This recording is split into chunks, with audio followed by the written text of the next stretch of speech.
자, 오늘 우리에게 주신 하나님 말씀은 출애굽기 6장 1절에서 9절 언약을 지키시는 전능하신 하나님이라는 제목을 가지고 하나님 말씀 보도록 하겠습니다. 한 절씩 교독하겠습니다. 여호와께서 모세에게 이르시되 이제 내가 바로에게 하는 일을 내가 보리라. 강한 손으로 말미암아 바로가 그들을 보내리라. 강한 손으로 말미암아 바로가 그들을 그의 땅에서 쫓아내리라. 하나님이 모세에게 말씀하여 이르시되 나는 여호와이니라. 내가 아브라함과 이삭과 야곱에게 전능의 하나님으로 나타났으나 나의 이름을 여호와로는 그들에게 알리지 아니하였고 가나안 땅 곧 그들이 거류하는 땅을 그들에게 주기로 그녀가 언약하였더니 이제 애굽 사람이 종으로 삼은 이스라엘 자손의 신음 소리를 내가 듣고 나의 언약을 기억하노라. 그러므로 이스라엘 자손에게 말하기를 나는 여호와라. 내가 애굽 사람의 무거운 짐 밑에서 너희를 빼내며 그들의 노역에서 너희를 건지며 편팔과 여러 큰 심판들로서 너희를 속량하여 너희를 내 백성으로 삼고 나는 너희의 하나님이 되리니 나는 애굽 사람의 무거운 짐 밑에서 너희를 빼낸 너희의 하나님 여호와인 줄 너희가 알지라. 내가 아브라함과 이삭과 야곱에게 주기로 맹세한 땅으로 너희를 인도하고 그 땅을 너희에게 주어 기업을 삼게 하리라. 나는 여호와라 하셨다 하라. 같이 읽습니다. 모세와 이와 같이 이스라엘 자손에게 전하나 그들이 마음의 상함과 가혹한 노역으로 말미암아 모세의 말을 듣지 아니하였더라. 아멘. 자, 오늘 6장 1절 보면은 여호와께서 모세에게 이르십니다. 이스라엘 백성들에게 구원이 이르렀다라고 얘기를 했고 또 이적을 보여주었지만 그들은 믿지를 않았습니다. 그러자 하나님께서 또 설득을 하십니다. 하나님이 설득하시는 일들을 보면은 인간적으로 보면 좀 안타깝습니다. 우리가 설득은 대부분 동등하거나 또 밑에 있는 사람이 위에 있는 사람한테 설득을 많이 하죠. 그런데 왕이 백성을 설득하는 것들, 그것도 그냥 왕이 아니라 창조주가 백성을 피조물을 설득하는 일들은 어떻게 보면 안 어울려 보입니다. 할아버지가 할머니가 손주를 놓고서 계속 설득을 하면서 이거는 왜 안 되는가 왜 안 되는가 하면서 계속 설득한다. 그거조차도 어떨 때는 좀 힘들 때가 있는데 도대체 알아듣지 못할 때 하나님이 설득하는 걸 보면은 참 성경이 두꺼운데 그게 다 하나님의 설득하는 책이더라고요. 하나님이 어떤 분이다 하는 것들을 우리에게 알려주고 있습니다. 오늘도 여호와께서 모세를 통하여 우리를 설득하고 있고 하나님이 어떤 분이라는 걸 보여주면서 우리가 그 하나님을 알고 행하기를 원하는 것을 보게 됩니다. 저도 청소년기에 자녀를 키워봤지만 어렸을 때는 그냥 엄하게 이야기를 하면 들었는데 청소년기가 되면 안 듣더라고요. 그래서 얘네들을 설득하느라 고생을 많이 했습니다. 왜냐하면 학교에서 늦게 오고 학원에서 늦게 오면은 그 늦게 온 애들 데리고서 설득을 하려면은 쉽지가 않습니다. 왜냐하면 새벽 예배를 가야 되기 때문에 12시, 1시까지 막 설득을 해야 되니까 또 이야기를 해야 되고요. 그런데 지금 와서 아이들의 얘기를 들어보면 그때 설득해서 고맙다라고 하는 말을 들었을 때 그냥 억지로 하지 않냐고 설득해서 고맙다라는 말을 들었을 때 보람이 좀 있습니다. 그래서 목회자 자녀들이 욱박지르기만 시작하다 보면은 이렇게 튕겨나가기도 하고 떠나기도 하는 이런 일들이 있는데 그때 저에게 이런 하나님의 마음을 주셔서 견디면서 설득하면서 이해하지 못하는 것들, 자신들이 받아들이지 못하는 것들을 끝까지 설득했던 부분들이 저에게도 큰 보람으로 남는데 하나님은 어떻게 보면 더 많은 부분들, 정말 많은 부분들을 설득하시는 것 같아요. 여기서도 모세에게 이야기했지만 오늘 9절 말씀에 뭐라고 합니다. 이와 같이 이스라엘에게 전하니 그들의 마음이 상함과 가혹한 노역으로 말미암아 모세의 말을 듣지 아니하였더라라고 얘기했잖아요. 이것뿐이겠습니까? 40년 동안 광야 생활할 동안 그렇게 얘기를 해도 안 듣고 정말 힘든 설득의 과정이 하나님이 우리에게 주시는 말씀인 것 같아요. 그러니 우리가 다른 사람을 용서하고 설득하는 일들이야 아무것도 아니죠. 그래서 하나님의 마음을 안다면 이 세상에서 못할 일이 하나도 없다. 자기 아들을 아끼지 아니하시고 우리에게 내어주기까지 했는데 어찌 우리가 이 세상에 있는 걸 못 참을 게 있고 용서하지 못할 일이 있겠습니까? 또 그 말씀을 전제로, 그 마음을 전제로 이 말씀을 함께 받기를 원합니다. 여호와께서 모세에게 이르십니다. 이제 내가 바로에게 하는 일을 내가 보리라 하면서 본격적인 열 재앙을 이제 볼 것입니다. 그러면서 강한 손으로 말미암아 바로가 그들을 보내리라. 강한 손으로 말미암아 바로가 그들을 그 땅에서 쫓아내리라. 우리는 바로가 강하다고 생각하는 대명사였습니다. 그 당시까지도 이 파라오라고 하는 이 바로는 어느 지역보다도 강력한 왕이었습니다. 왜냐하면 중동 지역에서는 왕이 신의 제사장이에요. 대제사장이에요. 그런데 이 이집트 지역에서는요, 이 왕이 신의 아들이에요. 신의 아들. 그러니까 벌써 위치가 틀리고 힘이 틀리겠죠. 그러니까 파라오 바로는 강한 자의 대표 명사였는데 하나님이 뭐라 합니까? 강한 손으로 그가 아무것도 아닌 그 강한 손으로 말미암아 이걸 두 번이나 강조하면서 바로가 그들을 보낼 수밖에 없고, 아니 보내는 정도가 아니라 제발 나가라면서 쫓아내는 그런 과정이 일어나게 될 것이다 하면서 두 번 강조합니다. 이건 뭘 의미하는 겁니까? 여호와가 어떤 분이라고요? 강하신 분이시다. 이걸 한자로 하면 전능하신 분이시다. 무엇인지 할 수 있는 엘샤다이라고 부르는데요. 샤다이라는 말이 전능하다. 영어로는 올마이티라고 부르는데 하여튼 모든 것이 가능한 이 존재이다라고 이야기합니다. 그래서 하나님이 모세에게 말씀하여 이르시되 하면서 나는 여호와라라고 하는데, 오늘부터 우리 어제도 본 말씀이지만 여기에서 나는 여호와다라는 말이 3번이나 나와요. 이게 뭐 별 몇 절 안 되는데도 불구하고 나는 여호와다, 나는 여호와다, 나는 여호와다 이렇게 3번을 강조를 합니다. 그 부분들이 왜 나오는가는 좀 이따 보도록 하겠고, 이제 6장 3절에 오면 이렇게 이게 나오죠. 나는 여호와다라고 하는 말이 왜 나오느냐 하는 부분들이 3절에 바로 설명을 하네요. 내가 아브라함과 이삭과 야곱에게 전능의 하나님으로 나타났으나, 전능의 하나님으로, 그러나 나의 이름을 여호와로는 그들에게 알리지 아니하였고, 야곱과 아브라함에게는 필요할 때 하나님께서 전능의 하나님으로 나타났습니다. 실제로 아브라함이 애굽에 갔을 때도 하나님께서 그 바로를 갖다가 두렵게 하고 또 때로는 그들의 태를 막아버림으로 말미암아 아브라함을 구출해 갖고 큰 부자가 되게 했고요. 오늘 보면은 이삭 같은 경우는 어떻게 됐어요? 하나님께서 비를 내려주고 100배의 축복을 주심으로 말미암아 다른 사람보다 큰 거부가 되게 하는, 또 우물을 팔 때마다 그 오아시스 같은 우물이 펑펑 나오게 하는 이런 하나님의 전능함이 나타났고 기적이 나타났습니다. 야곱도 어떤 것입니까? 이삭이 오는데 하나님의 축복을 사모했더니 하나님께서 그에게 분이엘의 하나님이 되어주셔갖고 하나님의 얼굴을 배웠고, 그래서 창세기 33장 10절에 오면 형님의 얼굴을 배우니 분이엘, 하나님의 얼굴을 뵙는 것 같습니다 라고 하는 그런 하나님의 능력이 나타났어요. 그런데 이거는 개인적인 능력이에요. 근데 여기 보니까 나의 이름을 여호와로는 그들에게 알리지 아니하였다라고 했는데, 이 여호와로는 그에게 알리지 아니하였다는 게 무엇인가? 간단히 설명했지만 4절에 나와요. 가나안 땅 곧 그들이 거류하는 땅을 그들에게 주기로 그들과 언약하였더니, 이 거국적인 하나님의 언약이었어요.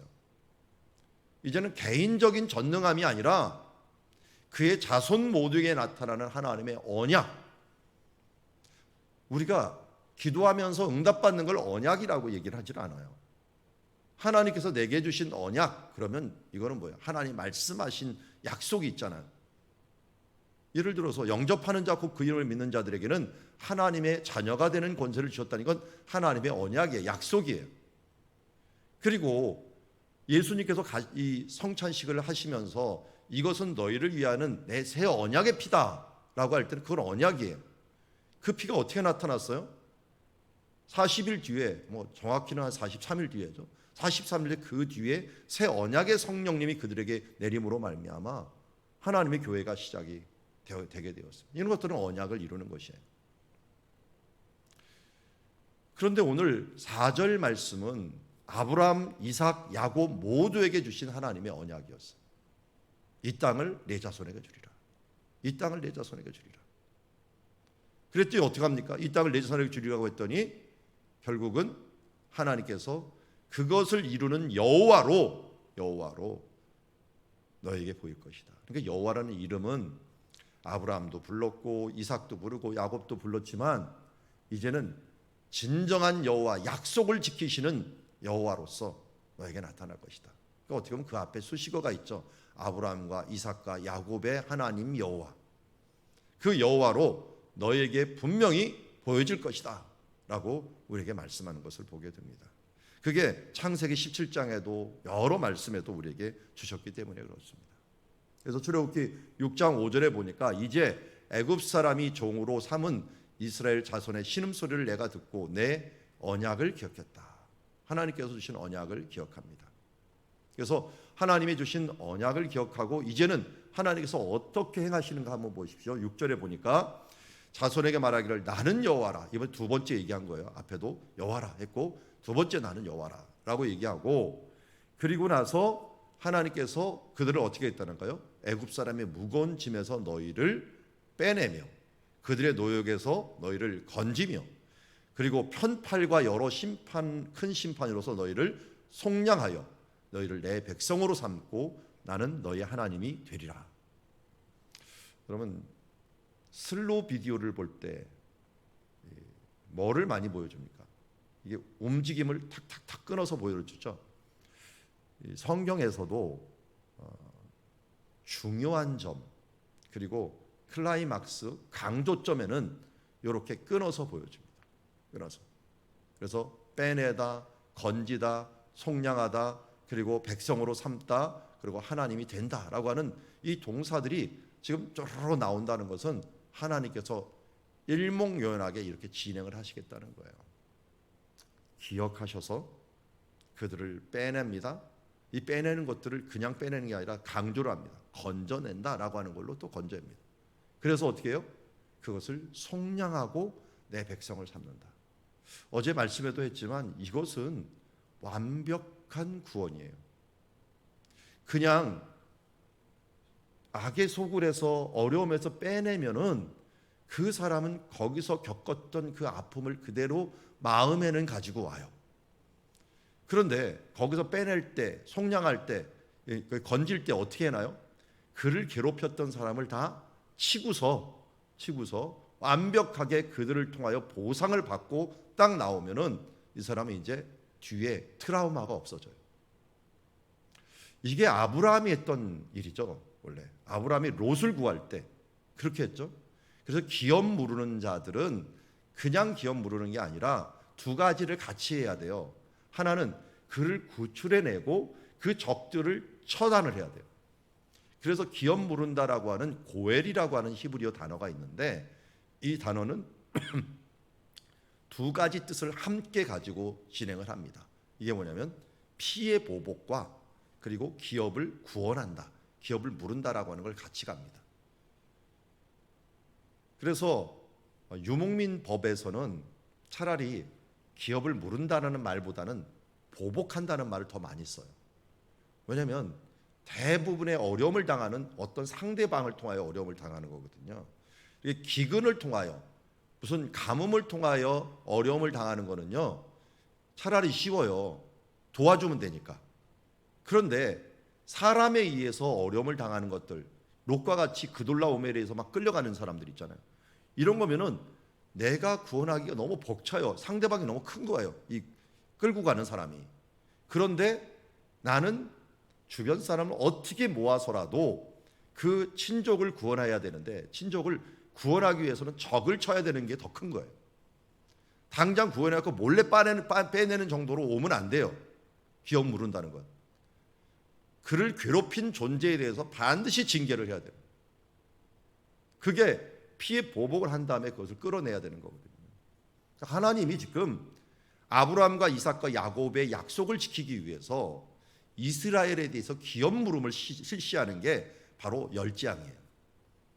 그들을 괴롭혔던 것들을 재앙을 하고 마지막으로 그들이 가장 소중히 여기고 신의 아들이라고 여기는 그 장자까지도 치면서 하나님께 그들을 징계합니다. 이럴 때 이스라엘 사람들 마음이 어땠을까요? 우리 하나님이 우리 억울함과 우리의 답답함, 이거를 빼내고 그냥 건져내는 정도가 아니라 그들이 몰아내면서 그들에게 가졌던 재물도 같이 나오고 그들이 통곡을 하고서 이 우는 모습을 보면서 하나님께서 제대로 징계하셨구나 하는 부분들을 그런 느끼면서, 어떻게 보면 나오면서도 얼마나 기뻤을까요? 그냥 몰래 도망 나오는 정도가 아니라 당당하게 사람들한테 제발 가주십시오 하면서 그들의 물건들까지 받으면서 행진해 갖고 가나안 땅으로 가는 이 모습을 한번 생각해 보세요. 우리 같으면 빼낸다 건진다 그러면 어떻게 나와요? 몰래 그냥 어려운 소굴에서 그냥 끄집어낸다는데 속으로 완전히 다 초토화시키고 그들에게 회개를 받아 나오고 사과를 받아내고 그냥 나오는 거나 마찬가지죠. 나중에는 그들이 마음이 또 바뀌어 갖고 또 바로가 그 군대를 보고 막 홍해 바다까지 왔는데 홍해 바다에서 또 완전히 박살을 내버려요. 군대조차도 다 박살을 내면서 하나님의 속량이 완전히 이루어진 거예요. 그래서요, 성경에 잘 보면 애굽을 미워하지 말라 그래요. 애굽에 대해서 저주하지 말라 그래요. 사실 너희가 애굽 때문에 민족을 이룬 게 아니냐. 애굽은 대가를 다 치러버린 거예요. 그것 때문에. 그 뒤로 애굽은 더 이상 큰 나라가 되지 못해요. 워낙 타격이 심하긴 했지만, 잠시 시삭 때 일어나긴 했지만, 이 아수르하고 바벨론에 비하면 워낙 일어나지 못한, 환경에 비해서 큰 제국을 이루지 못하는 것들을 보게 됩니다. 어쨌든 하나님께서 이렇게 속량하여 갖고 이제 끄집어내기만 한 게 아니라 7절에 어떻게 해요? 내 백성으로 삼고 하나님이 그들의 하나님이 되었다. 야, 이것이야말로 하나님이 정말 이런 면에 있어서 최고의 언약을 지키시는 분이고 정말 최고의 치료자구나. 빼내갖고 그냥 노예 빼내듯이 빼낸 게 노예였잖아요. 빼냈는데 이를 갖다가 이제 자기의 양자로 삼으시고 양자에서 머물러가 끝나는 게 아니라 그가 하나님이 너희의 하나님 되신다. 원래 고대에서 자기를 아들을 삼으면요 하는 일이 뭐냐면 같은 식탁에서 먹게 하는 거예요. 이게 바로 아들이다라고 하는 권한입니다. 그래서 다윗이 무비보셋을 양자로 삼았다는 것을 알 수 있어요. 그를 요나단의 아들이었던 그를 쩔뚝발이었던 그를 데려서 평생 그의 식탁에서 같이 식사하게 만들었다. 이거는 아들 삼았다는 거예요. 로마서 8장에서 우리가 말씀하였듯이 하나님께서 우리를 양자의 영을 주시사 양자의 영 정도가 아니라 우리를 상속자로 삼으셨다라고 얘기하고 있어요. 예수님의 족보도 우리가 다 양자 제도라 그랬잖아요. 우리는 이제는 믿음의 양자 제도로 진행이 되어서 돌감람나무였던 우리가 참감람나무의 젖붙임을 받아서 하나님의 백성이요 하나님의 자녀가 되었다. 왜 그렇게 됐다고요? 약속 때문에, 언약 때문에. 언약을 기억하고 그 기억을 이루시는 전능하신 여호와이기 때문에. 그래서 나는 애굽 사람의 무거운 짐 밑에서 너희를 빼는 너희 하나님 여호와인 줄을 너희가 알 것이다. 언약을 반드시 지키고 약속을 지키시는 여호와인 줄 너희가 알 것이다 라고 말씀합니다. 그래서 8절 9절에도 다시 한번 얘기합니다. 내가 아브라함과 이삭과 야곱에게 주기로 맹세한 땅으로 너희를 인도하고 그 땅을 너희에게 주어 기업을 삼게 하리라. 이미 창세기에서 아브라함, 이삭, 야곱에게 얘기한 것처럼 그렇게 할 것이다. 그리고요 또 말씀합니다. 나는 여호와라 하셨다 하라. 세 번째, 뭐 앞에 있는 것까지 네 번째, 다섯 번째 나오지만 여호와라라고 선포한 것이 벌써 세 번째가 나옵니다. 언약을 지키시는 여호와, 약속을 지키시는 여호와. 모세와 이와 같이 이스라엘 자손에게 정하니 그들이 마음의 상함과 가혹한 노역으로 말미암아 모세의 말을 듣지 아니하였다. 하나님의 말씀을 듣지 아니하였을지라도 하나님은 이루십니다. 우리의 믿음이 없을지라도 하나님이 구원한 자, 하나님의 택하신 자는 반드시 하나님께서 그를 이끌어내십니다. 다만 믿는 사람은 동행하면서 기쁘게 가는 거고 믿지 않는 사람은 끌려가는 겁니다. 끌려가든 뭐 동행하건 기쁘게 가든 가긴 가지만 여러분 인생을 끌려가지는 마십시오.